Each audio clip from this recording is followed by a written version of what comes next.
Sore. Ya, terima kasih Mas Richard dan Mas Wiyadi sudah mau bergabung bersama kami. Mas Richard, begini, sampai dibuat petisi, sebelumnya sempat ada juga petisi yang sama tolak PPN 12% dan sekarang berlanjut lagi. Dorongannya karena apa? Oke, baik. Dorongannya tentu jelas bahwa saya sendiri sebagai warga sipil menilai bahwa lebih banyak mudaratnya jika kalau kita memaksakan PPN ini naik ke 12%, seperti itu. Dan kemarin kita juga sudah mendengar bahwa konferensi pers dari Kementerian Keuangan akan tetap terus memaksakan di tanggal 1 Januari untuk naik ke 2%, seperti itu. Oke, tapi kan sudah ada pengumuman dari pemerintah saat itu bahwa akan ada insentif dan juga bantuan-bantuan tertentu saat PPN ini diterapkan dengan PPN baru. Menurut Anda itu membantu atau tidak? Ya, sangat tidak membantu, jelas. Karena yang kita selama ini tahu, bansos dan stimulus itu akan disuntikan ke masyarakat bawah. Sedangkan apa yang didapatkan oleh masyarakat kelas menengah. Dan selanjutnya kita tahu ya, kayak kemarin hasil dari konversi pers Kementerian Keuangan, misalkan saya ambil satu contoh aja, minyak, ya kan, hanya minyak dengan merek minyak kita yang tidak naik ke 11%. Apakah mungkin minyak kita ini bisa menyuplai semua demand kebutuhan minyak buat warga Indonesia? Kan nggak mungkin kan? Seperti itu. Oke, kalau masalah kategorisasi dari barang mewah, karena kan penekanan waktu itu di awal sebelum pengumuman bahwa yang akan diterapkan PPN baru adalah untuk barang mewah. Menurut Anda itu sudah jelas tidak dengan penjelasan yang dibuat oleh pemerintah waktu itu? Ya. Sangat tidak jelas tentunya, karena kita udah punya yang namanya pajak barang mewah. Lalu kenapa ada embel-embel pajak PPN untuk barang mewah, ya kan? Kenapa nggak PPN BM yang dinaikin? Itu jelas, nggak usah pakai cara-cara yang hebat buat memahami. Ini upaya-upaya pengaburan, sangat jelas gitu. Oke. Mas Wiyadi mewakili DPR, kalau melihat aspirasi publik sudah ada petisi, masih ada penolakan, ada demonstrasi. Ini alasannya gimana menangkap itu? Audionya boleh dibuka dulu Mas Wiyadi, mohon maaf.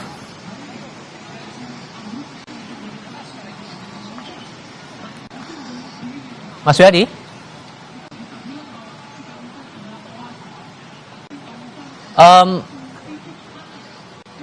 Kita akan coba perbaiki komunikasi kami dengan Wihadi Wianto, anggota Komisi 11 DPR RI. Mas Wihadi, boleh speaker Bluetooth-nya mungkin boleh dimatikan dulu biar kita bisa mendengar suara Mas Wihadi dengan jelas ya Mas ya?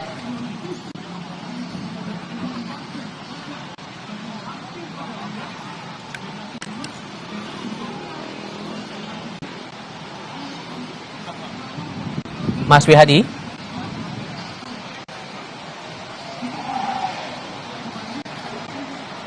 Audio Bluetooth-nya mungkin bisa dinyalakan lagi Mas Wihadi?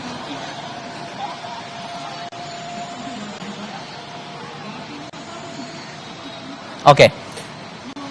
Kita akan coba perbaiki lagi komunikasi kami dengan Wihadi Wianto, anggota Komisi 11 DPR RI. Saya kembali ke Mas Richard kalau begitu. Mas Richard, ini kan penolakan Anda meminta agar PPN dibatalkan pada 1 Januari 2025. Seandainya ini masih tetap dijalankan, hal apa yang paling buruk akan terjadi kalau menurut Anda?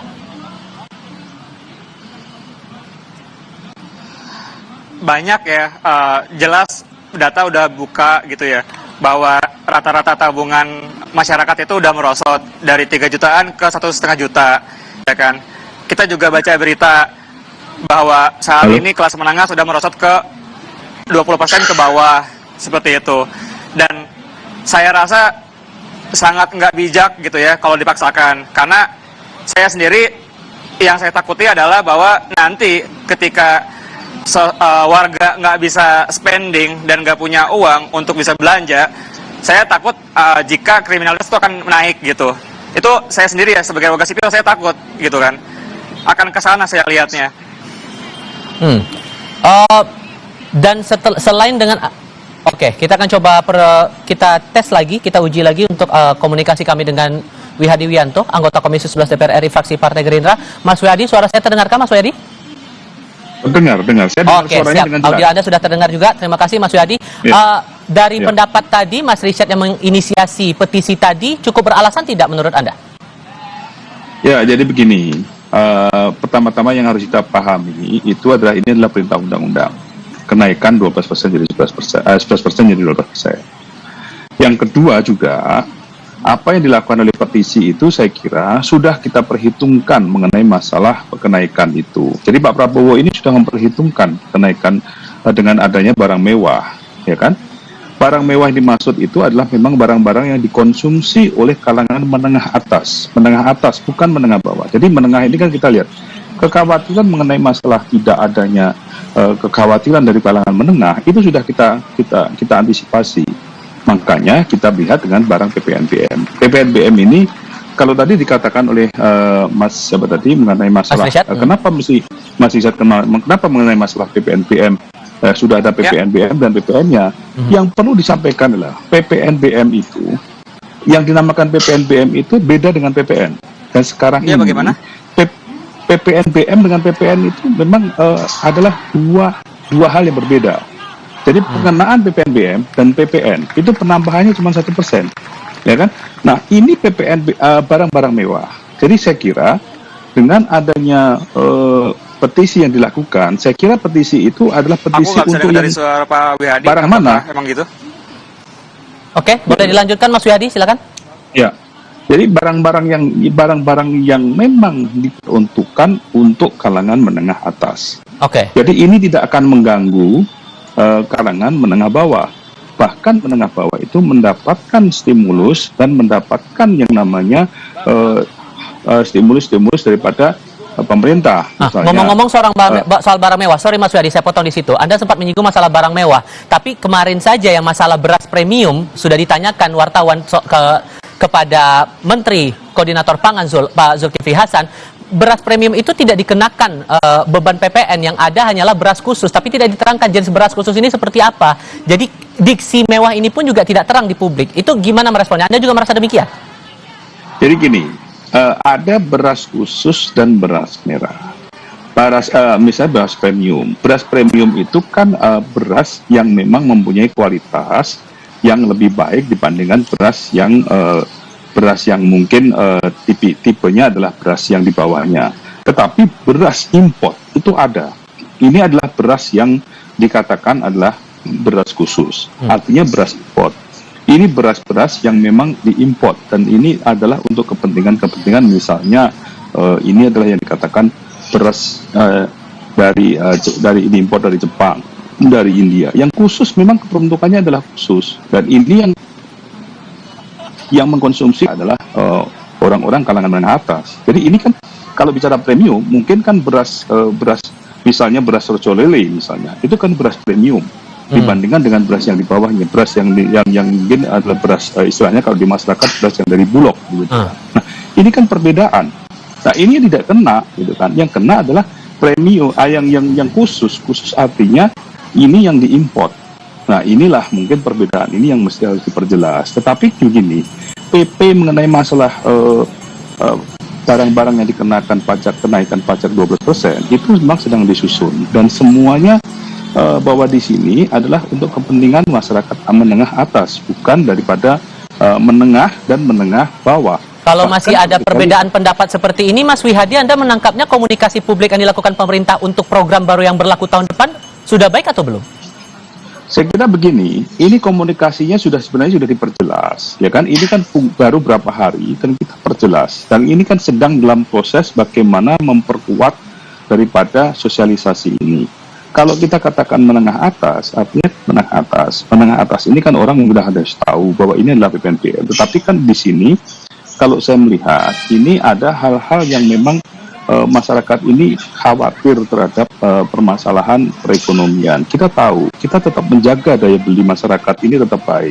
Makanya Pak Prabowo dalam hal ini sudah menaikkan gaji guru, sudah menaikkan UMP. Nah, ini kan semuanya ada dalam rangka bagaimana tetap menjaga konsistensi daripada daya beli masyarakat. Nah, saya kira permasalahannya ada di sini. Kekhawatiran ini kan sebenarnya dulu masalah yang kenaikan 12% jadi dari 11 jadi 12. Tapi kalau kita lihat Kenapa dulu yang 10% naik menjadi 11%? Itu bahkan itu sebenarnya juga pada saat pasca COVID. Kok kenapa diem-diem saja gitu kan? Kok sekarang dengan kondisi yang sekarang menjadi 11 dan 12 bahkan barang mewah masih saja masyarakat masih seakan-akan nggak tahu. diem sih Pak, Gitu maaf. kan? Ada penolakan dari Iya kan? masyarakat. Gimana Mas Richard? Sorry. UMP juga, iya. Kalau dibilang kemarin naik 11% ada penolakan, nggak ada penolakan, ada. Jelas ada. Tapi memang hari-hari itu masyarakat itu lagi berduka gitu. Lalu dibikin naik ya, siapa yang bisa fokus ke sana gitu kan. Terus tadi ada statement bahwa Pak Prabowo menaikkan UMP agar daya beli juga naik. Itu menurut saya bohong, karena tahun lalu juga naik 6,5% sama gitu. Udah tiga tahun kita berturut-turut selalu 6,5%. Jadi apa yang beda? Apa yang beda? Nggak ada. Kenaikan UMP itu kan dari awal yang sekarang ini, dari basic yang sekarang sudah ada kenaikan 6,5%. Coba dilihat sajalah perda-perda tiap kabupaten itu. Iya, ya kan? tahun lalu juga 6,5% Pak.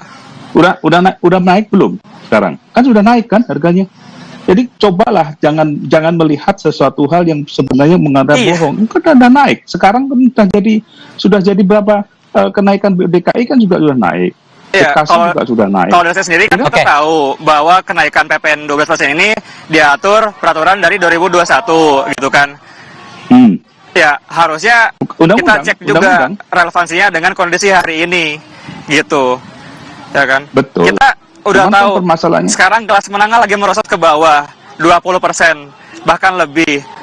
Tabungan rakyat itu turun Pak, dari 3,5 juta sekarang ke 1,5 juta, itu habis Pak, segitu Pak. Nah, dengan ada kekhawatiran seperti ini, sorry Mas Richard, saya harus potong di situ. Dengan masih ada kekhawatiran seperti ini, gimana tuh Pak? Gini, jadi sebenarnya itu tidak perlu dikhawatirkan. Karena apa? Menengah tidak dikenakan dari kenaikan itu. Kenaikan itu hanya untuk kalangan atas.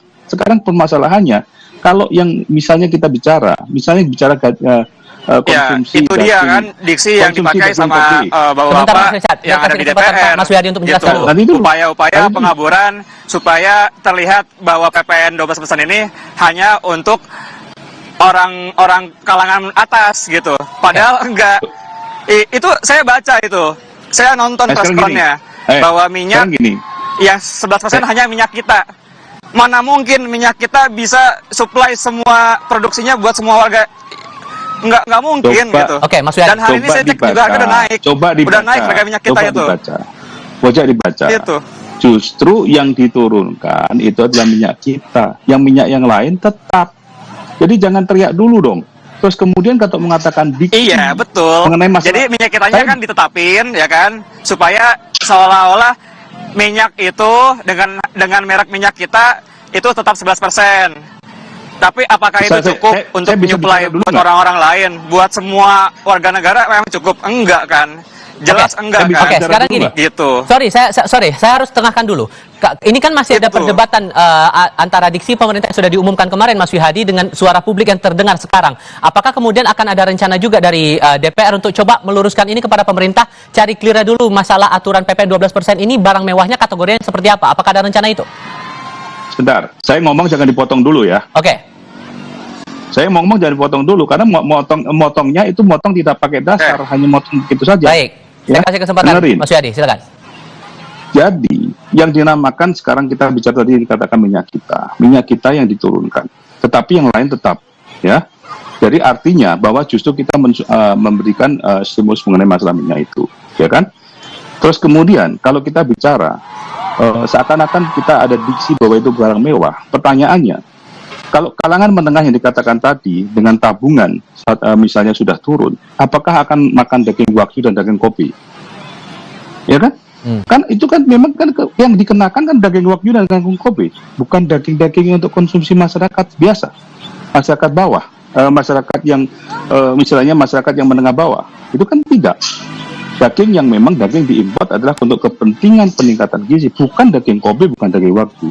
Jadi jangan melihat seakan-akan diksi ini seakan-akan kita menutup-nutupi. Tidak, kita benar-benar melihat bahwa ini adalah untuk barang-barang yang diimpor memakai barang mewah. Jadi itu jelas permasalahannya. Jadi ini yang perlu disampaikan. Kita tidak perlu ngotot dulu, tidak perlu kita bicara dulu mengenai masalah permasalahan ini seakan-akan kita bohong, gitu kan? Tetapi kita lihat saja nanti, ya kan? Yang bohong siapa? Yang memprovokasi masyarakat siapa, gitu kan? Tidak ada hal itu, ya kan? Bahwa kita tetap memperhitungkan ini dan memberikan stimulus. Bahkan UMKM pun itu kita bebaskan PPN, ya kan? Jadi kemudian ini yang permasalahan yang memang harus dimengerti. Sebelum bicara harus mengerti dulu situasinya, peraturan-peraturannya, gitu kan? Jadi saya kira itu saja, ya. Mas Richard, kalau kemudian dari tuntutan teman-teman petisi ini ternyata tidak dipenuhi oleh pemerintah, langkah berikutnya akan bagaimana? Ya, saya jawab dulu ya. Tadi ada diksi barang mewah. Kan kita punya pajak barang mewah. Ya, PPNBM-nya aja yang dinaikin. Jangan PPN-nya gitu. Dan ya, saya tetap masih lihat tadi saya dibilang provokasi ya. Enggak, kan saya baca data gitu kan. Saya ambil sampel paling gampang tadi minyak. Ya, minyak yang stay di 11% itu hanya minyak kita. Tapi kan nggak mungkin kita semua beli minyak kita. Itu kan nggak bisa mencukupi demand-nya untuk semua orang. Seperti itu kan. Dan apa yang perlu kita lakukan selanjutnya ya kita menuntut. Tadi hari ini kami sudah ke Setnek, kita menyerahkan petisi dari warga. Baik. Sudah terhitung per hari ini ada 120.000 yang menandatangani dan akan terus bertambah. Oke. Dan ya kita akan terus kawal, kita akan terus tagih apa hasil dari kita ke Setnek, dan ya ini bisa dilihat sudah diterima. Oke, prosesnya sudah diterima dan sudah diproses sampai ke nanti hari Sekretariat Negara ya. Oke. Sorry, waktu kita sangat terbatas. Terima kasih Mas Richard sudah mau berdiskusi bersama kami. Mas Wihadi mewakili DPR juga terima kasih sudah berdiskusi bersama kami. Selamat sore semuanya. Berita lain usai jeda, Ketua DPR